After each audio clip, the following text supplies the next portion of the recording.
complémentarité.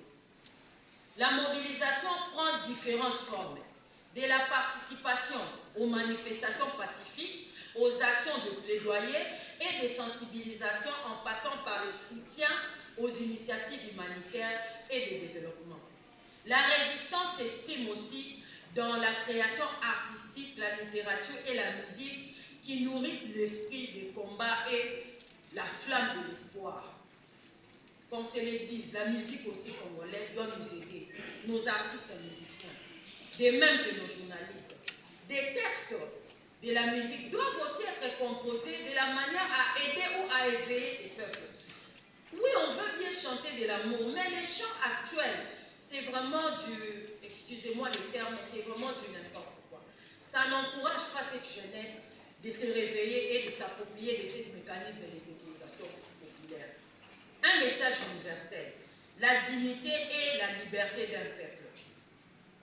La mobilisation du peuple congolais n'est pas seulement un combat pour la survie de la RDC. Elle est aussi un message universel à l'adresse de tout le peuple opprimé du monde. C'est un cri de dignité et de liberté qui résonne au-delà des frontières et inspire la résistance face à l'injustice et la tyrannie. L'espoir d'un avenir pacifique et prospère. Toujours la mobilisation générale du peuple congolais est porteuse d'espoir. Elle montre au monde que la RDC est un pays uni.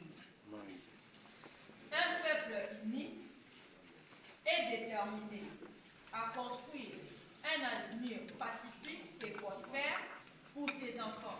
C'est un message d'espoir qui affirme la force de la résistance populaire face aux forces des oppressions et de la division. Un appel à l'action. Soutenir la lutte du peuple congolais. La communauté internationale a un rôle crucial à jouer dans le soutien à la lutte du peuple congolais. Il est impératif de condamner l'agression et l'occupation des territoires congolais, de soutenir les efforts de paix et de développement et de faire pression sur les responsables de la guerre pour qu'ils rendent des comptes. Il n'y a pas de Congo sans Rutshuru. Il n'y a pas de Congo sans Miragongo, sans Massissi, sans Minembwe, sans Beni, ni Ituri. Les cris de l'abandon et de l'injustice. La population de Rutshuru, Miragongo et Massissi, victimes des crimes graves et des restrictions de liberté et d'impositions illégales, se sentent abandonnés par les autorités congolaises, africaines et la communauté internationale. L'absence des opérations militaires d'envergure pour libérer les zones occupées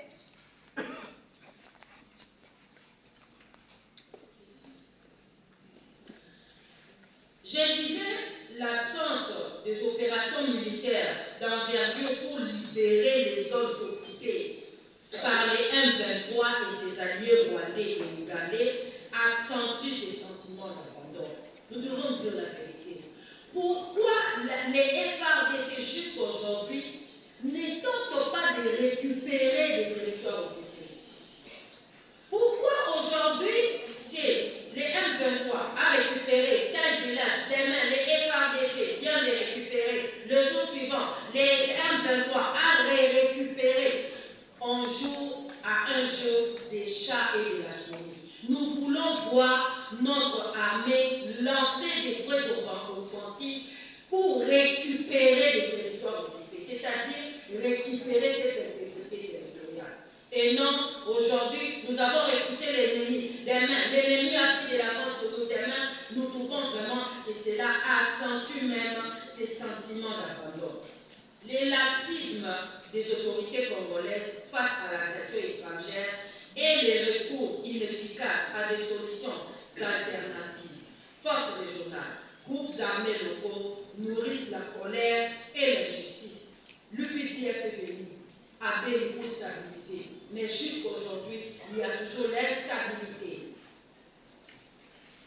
On parle même que l'UPDF est parmi ceux qui ont cédé maintenant les territoires congolais entre les mains de l'ennemi, même à Rutshuru. Conclusion. La mobilisation générale, un symbole d'unité et d'espoir. La mobilisation générale du peuple congolais est un symbole d'unité et d'espoir. Elle montre au monde que la RDC est un pays qui ne peut être vaincu, un peuple qui ne peut être asservi. C'est un message de résistance et de dignité qui inspire le respect et l'admiration. En conclusion, la mobilisation générale du peuple congolais, c'est un rempart essentiel contre la guerre et la balkanisation. C'est un acte de foi et de résistance qui porte l'espoir d'un avenir pacifique et prospère. Approprions-nous des mécanismes de sécurisation populaire pour protéger nos vies et protéger nos terres. Je vous remercie.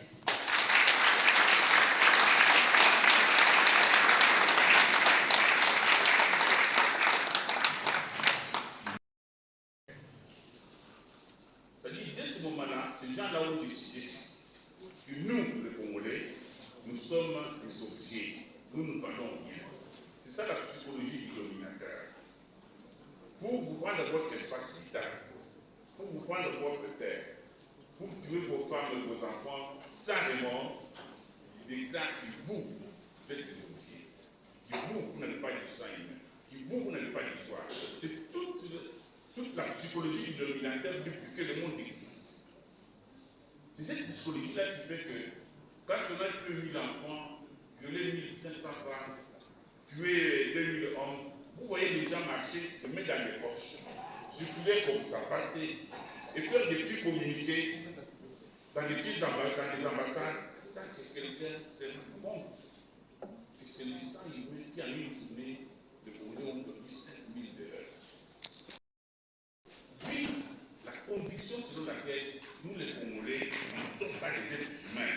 Il y a un processus qu'on appelle, excusez-moi le terme, un processus d'objectivation. C'est-à-dire, les œuvres de nous, des cercles objets interchangeables. Et c'est ce qui fait que, quand les dominateurs, il y a des Rwandais qui vivent ici, qui sont même dans le 710. Quand vous les dites, mais vous ne pouvez pas comprendre pourquoi vous n'arrivez pas. Ils vous regardent et disent, mais est-ce qu'on voit la parole? C'est-à-dire, pour vous, nous, Congolais, n'avons ni droit à la parole, ni droit à l'espace vital, ni droit à voter. C'est ce processus-là qui a toujours été à la base de la psychologie du conquérant depuis que le monde existe. Donc, ne l'oublions jamais. Que ce soit des individus qui s'appellent américains, que ce soit des individus qui s'appellent français, européens et tout ça, que ce soit des individus qui s'appellent rwandais ou ghanais, ces gens-là ont une psychologie commune, celle de considérer que les Congolais sont des objets et ils n'ont pas d'histoire, ils n'ont pas de culture, ils n'ont pas de droit. Rappelez-vous que c'est les jeunes gens rwandais qui disaient ici que nous, les Congolais, nous ne pensons qu'aux femmes, à la bière et aux loisirs.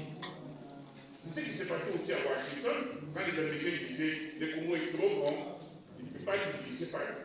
C'est tout ce processus-là de mépris immense qui fonde cette guerre.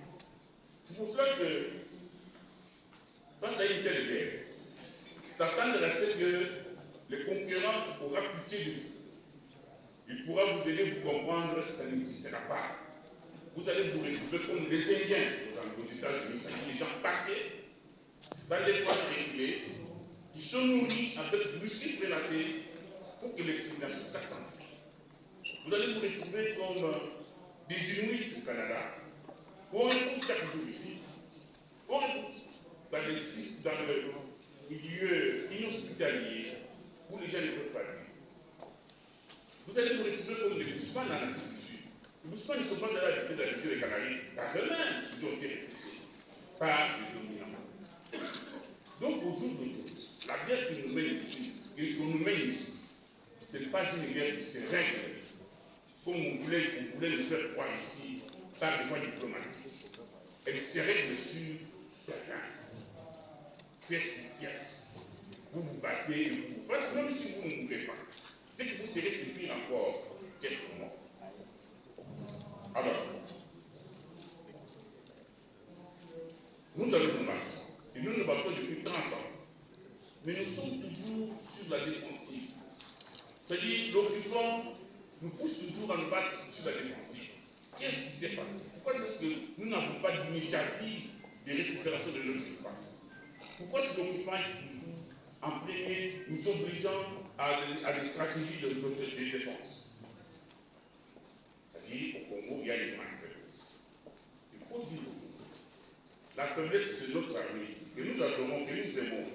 Mais cette armée est aujourd'hui presque l'armée de mercenaires.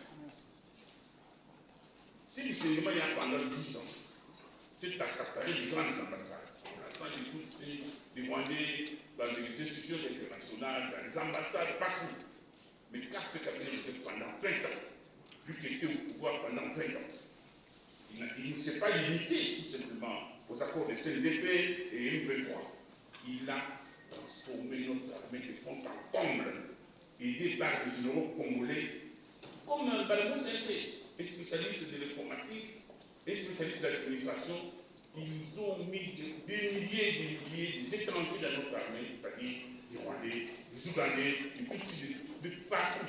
Ils sont dans notre armée, qui occupent des fonctions, qui occupent des postes dans la chaîne de commandement. C'est eux qui aujourd'hui, avec des gens à nous, ne peuvent pas gagner la guerre. Vous ne les voyez pas. Pourquoi? Parce que ces gens-là ont changé de nom. Ils s'appellent Kabongo, ils s'appellent Mulumba, Mambouini, ils ont tous des noms congolais. Ils ont tous des noms congolais. Il y a des gens chez nous, quand la guerre a commencé, les gens ont Mambouini, mais pas congolais du tout. Donc, la première chose que nous devons faire, aujourd'hui, nous devons identifier les nationalités.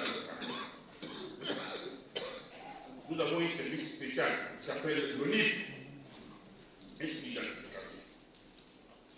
Vous ne pouvez pas gagner cette guerre avec l'ennemi par le ciel des commandes. C'est ça qui est notre analyse. Les gens ils vont gagner. Tous les jours, c'est le choc là, qui est récupéré sur place. Comment ça se fait? Non, réguler, c'est ça. N'ayons pas peur de dire des choses. Nous avons un problème des effectifs dans l'armée. Quand il a tout fait pour que l'armée, on ne connaisse pas les gens. Là où il y a 2000 hommes, on dit qu'il y en a 7. L'argent part, on va même me payer le même que moi. Donc, nous devons aujourd'hui faire pression pour qu'on entreprenne un travail d'identification des nationaux de l'armée. Nous allons dire nationalisme sans savoir. Il n'y a pas de poste dans l'armée réservé aux étrangers. L'armée est une armée nationale, elle ne peut prendre que des Congolais de père et de mère. Quand il y a une armée pour l'étranger, ça s'appelle le mercenaire, une armée de mercenaires. Donc, pour moi, et à mon avis, il faut entreprendre un travail. L'armée, c'est un grand corps. Il peut de lui-même excuser l'ensemble des mercenaires qui sont dedans. Sauf que, pour que l'armée le fasse, comme on appelle la grande nouette, il faut des pressions populaires. Il faut des pressions. Il faut que tous les mécréants qui sont dans notre armée, bien sûr, ils ne sont pas ici. Ils sont tous à Komanoa, à ou partout là. Mais nous devons faire ce travail-là. Et puis, une fois pour toutes, nous devons fixer les effectifs réels de notre armée. Parce que si on ne connaît pas les effectifs, on ne sait pas améliorer la qualité de vie de nos militaires. Un militaire ne va pas se battre pour $80. Mais pour améliorer sa qualité de vie, il faut qu'on sache combien ils sont, pour qu'on puisse donner la qualité. Donc voilà ce que je voulais d'abord faire. C'est un peu étendu. C'est que nous allons, il faut des pressions pour qu'une coopération et le travail soit fait avec les services spécialisés donnés et les autres pour identifier réellement les nationaux qui sont dans l'armée et pour soigner les choses. Il faut aussi, quand on aura identifié, chasser les mécréants,